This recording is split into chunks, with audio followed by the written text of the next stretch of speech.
Hi, my name's Tosin and welcome to Bespoke, a series of lessons that'll teach you the fundamentals of branding, marketing, and social media strategy. This course was originally designed as a 2-week seminar that I taught here at the Harvard Graduate School of Design where I've studied. And there was under 20 students in the class, so I just thought that a broader audience might be able to benefit from this. I can't wait. I hope that you get some value from this. Let's jump in.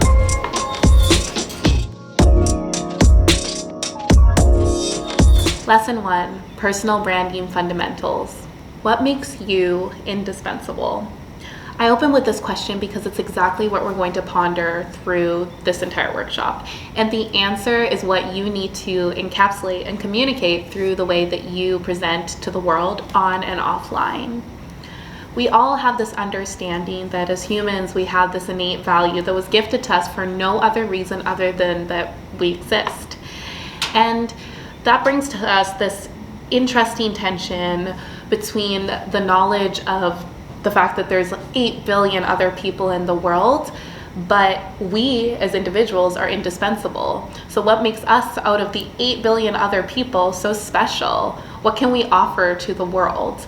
We know that it's there, and I want to affirm that it is for you. You are indispensable, but we just need to figure out what it is and figure out how to communicate that to others.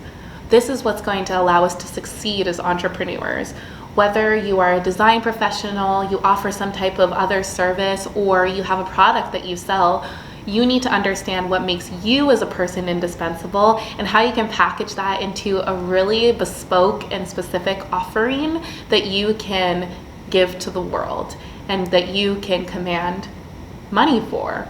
It's a trade of value in the end. That's all entrepreneurship is. You promise somebody that this thing that they're about to pay for, they're going to give you resources for, is going to make their life better in some way and in a unique way, because there's lots of people who are trying to do this, but no one is exactly like you.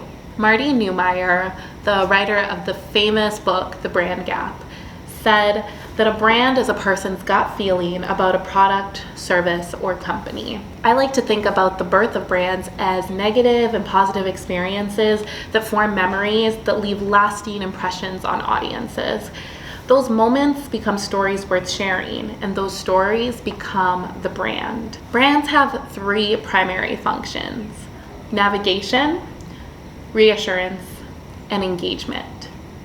Brands help our potential customers and clients choose from an overwhelming array of choices, whether that be other products in your market or other service providers who do the same thing as you. Brands also reassure. They communicate the intrinsic value and quality of the service or product that you're offering. They reassure your clients, customers, your buyers that they made the right choice. And lastly, a brand uses distinct imagery, language, and associations to create a world that our ideal audience can participate and identify with. Our goal is to create this really engaging and dynamic landscape that our people can feel at home in. I might repeat this time and time again throughout these lessons, but our goal is for our target audience to find us, whether that be landing on one of our social media profiles or walking into one of our brick and mortar stores or anything in between and feel like, where have you been all my life?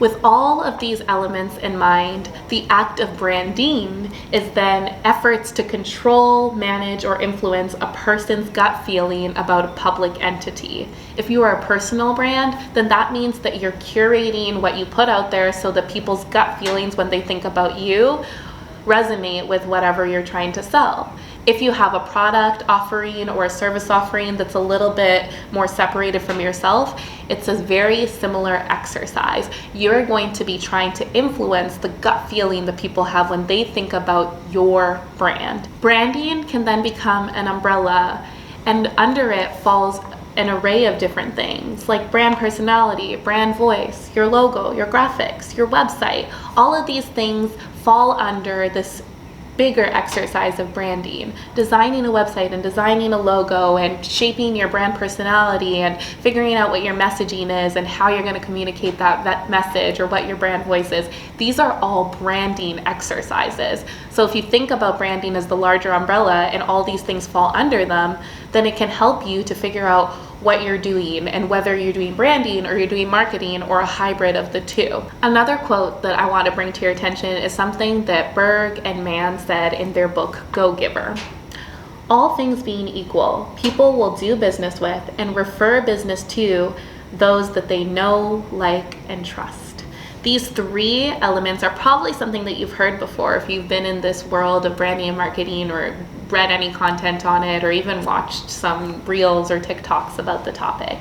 Know, like, and trust are those three key elements that you need to have to resonate with a customer and ultimately sell to them. And I think that the order of this is really important. So I'm going to break this down into 5 A's that I believe will take people through this process of getting to know you, coming to like you, and then trusting you enough to make that value exchange that I was talking about at the beginning of this lesson. The first step is awareness.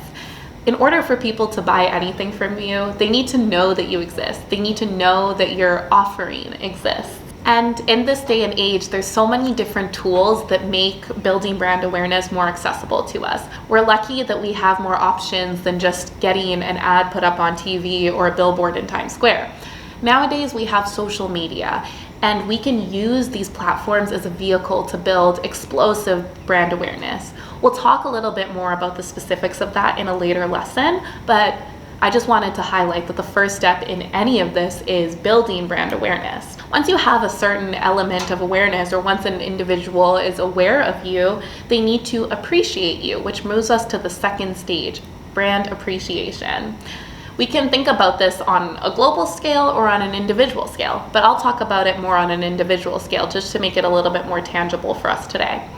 Once somebody gets to know about your product or service, they need to have that appreciation for it. So if you're doing something really new, innovative, or disruptive, this is probably going to mean that you're going to need to do a little bit of educating on why people need your offering. If you're in an industry that's already really well respected and established, then building brand appreciation is going to be more about communicating your distinct angle on that product or service offering. So this is where you need to talk about your specific indispensability and what makes you different than the rest of the competitive landscape. Once somebody is aware of you and appreciates you, the next step is action.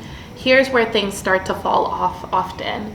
People might know about you, they might think that what you're doing is awesome, but if you haven't inspired them enough to take action on it, you're not going to be able to make any sales.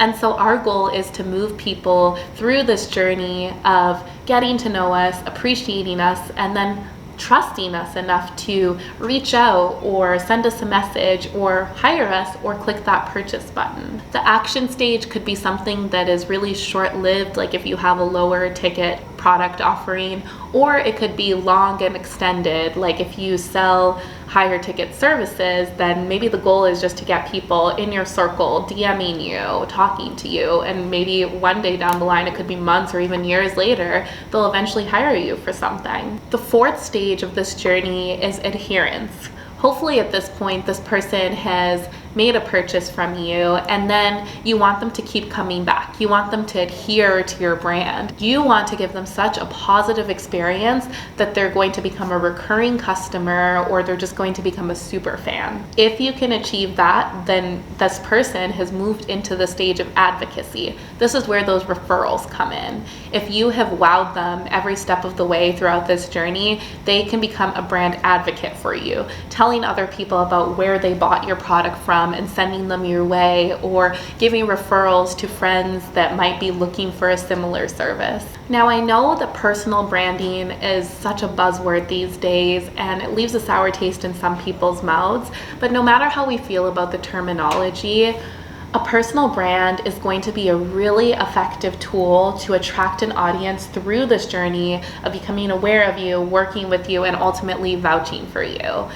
If we go back to that thought of having people know, like, and trust us, then we can really clearly understand why our humanity is so essential in this. People get to know, come to like, and trust other people. So even if your brand isn't necessarily centered around you, showing up in it and showing who you are as a person and bringing forth your idiosyncrasies and your story is going to speed up this process immensely. Now, I know that you can point at certain brands that don't really have a face to them, but in this day and age where there's so much competition and you might not be yet as well known as you one day will be, bringing your personality forward will just make your life a whole lot easier in this journey of building awareness, building trust. So as we close this lesson, I wanted to leave you with some questions as you start to define your indispensability. Remember at the beginning, I asked you that question of what makes you indispensable? Well, that's a pretty big question to answer. And so I wanted to break it down into many smaller questions that might guide you to the answer to that larger one. The first is, what is your story?